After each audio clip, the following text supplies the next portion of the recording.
Good morning, it's 3:37 a.m. and it's just me here in the dark. I had a tussle with the coffee maker just now. Claire warned me last night that she'd put its components in the dishwasher. That won't confuse you early in the morning, she asked. I said, nah, it shouldn't have, and it shouldn't have. I unclamped the dishwasher door and allowed it to fall and bounce a little. The springs made their sproinging sound. I'm always happy to open a dishwasher, curious to see what Dead Sea Scrolls await within.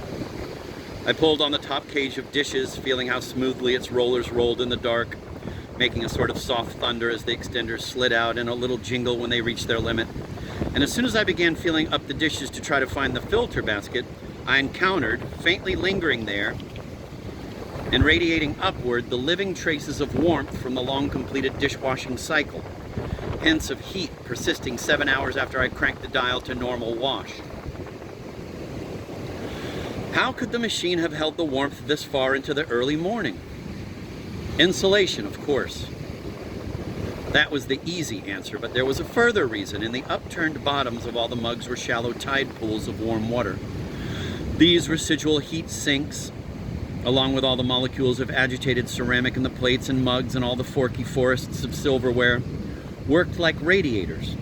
And the pools of water are important in another way too. If you open the dishwasher and you aren't sure at a glance whether the dishes in it are clean or dirty, you can know their status for certain by checking to see whether the mugs hold these cupped pools, since when you upend a dirty mug and put it in the cage, it may be wet, but there won't be water collected in its concavity because you will have carried it to the dishwasher right side up, only turning it upside down when you place it into the angled outside edge of the upper cage. I found the carafe easily, and the filter basket was behind the carafe. I pulled out one of the mugs, but where was the plastic snap-on lid that went on the top of the carafe? I groped my way around the whole dishwasher twice, methodically, before I finally found it leaning under a bowl. And then I had a terrible time snapping the top into place. I was pressing so hard that I worried that I might shear off the plastic pins on either side of the flange on the top flap. And that's when I broke down and switched on the light switch. But it has a rheostat, thanks to our deaf electrician, and I was able to switch it on very low, just enough to be sure that I wasn't shearing off the pins. And when the plastic top clinked into place, I turned the light right off and finished up in the dark. The question is, will that eruption of incandescence make a difference? Can I regain my early morning consciousness? Everything is different because of everything else, and yet I feel, now safely installed in front of a healthy fire before 4 o'clock, that it didn't make a bit of difference. My eye has reverted to its night mode without any trouble, and I have the same hollow, sleep-deprived feeling in my head that I always have, a feeling that is precious to me.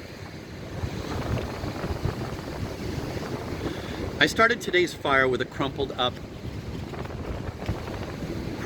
potato bag, one of those bags with the window made of a crisscross of open cords. It burned like a bastard and lit some dead apple branches, and with the further help of a Triscuit box and an empty cardboard spool of white ribbon, the flame front moved up to take control of the upper tier logs. Striking the match was, in fact, a more searing light experience than turning on the kitchen light. And think of that word, struck, which stores within it the old form of fire lighting. We now swipe a match as we swipe a charge card through a machine that will read its magnetic stripe, whereas once, before matches, we must truly have struck a flint.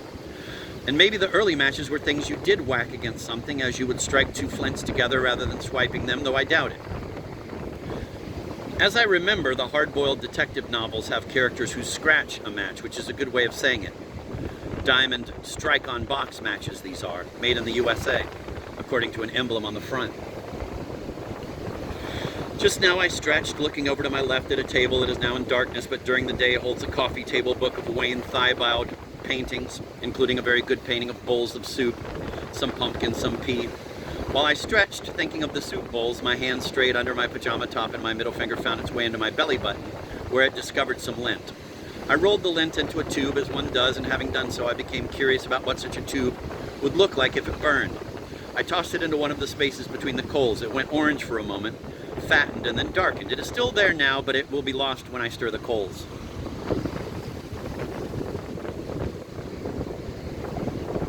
Claire told me last night that Lucy, the frail but funny woman who lives on our street, has had to go into the hospital. She's going to be okay, but the woman who helps Lucy was trying to find a home for Lucy's pets. Claire was wondering whether we should take one of the cats. I see that it would be a good thing to do, but it seems to me that our current cat gets into terrible fights with neighbor cats already, and he's had a major blow this year as a result of the arrival of the duck. Greta, although not very bright in some ways, is shrewd about cats. What you do is you walk up to the cat slowly as if you want to say hello, and when the cat tentatively extends its nose, in the willing to sniff and be sniffed stance, you peck at him sharply. Then, when the shocked cat turns to walk away, his ears back, his feelings and nose hurt, lunge at him again and peck him directly on or near his anus. That makes him gallop off, for no animal likes to be pecked on the anus by a duck.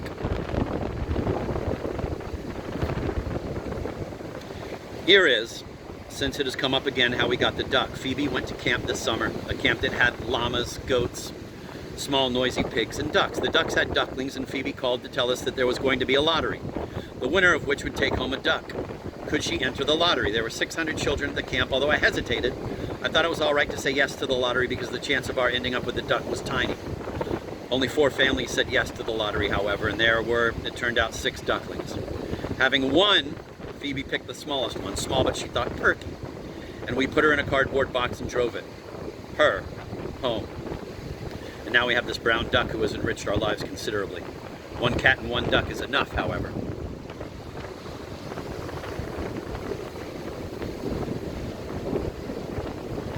The difficulty with the duck in the winter is that the hose is frozen. It is still out there somewhere under the snow piles that the plow has made, and it will reappear in the spring.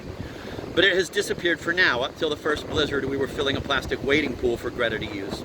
When the water was fresh, she dove and flapped her wings underwater to rinse off her underwing area, lunging forward so hard that unless she turned her head, she would bonk into the far side of the pool. We also walked with her down to the creek, where she was happy rooting in the mud. Even after it had snowed, we walked with her down the hill once or twice so that she could splash in the very cold creek water. Her yellow feet are unsuited to snow.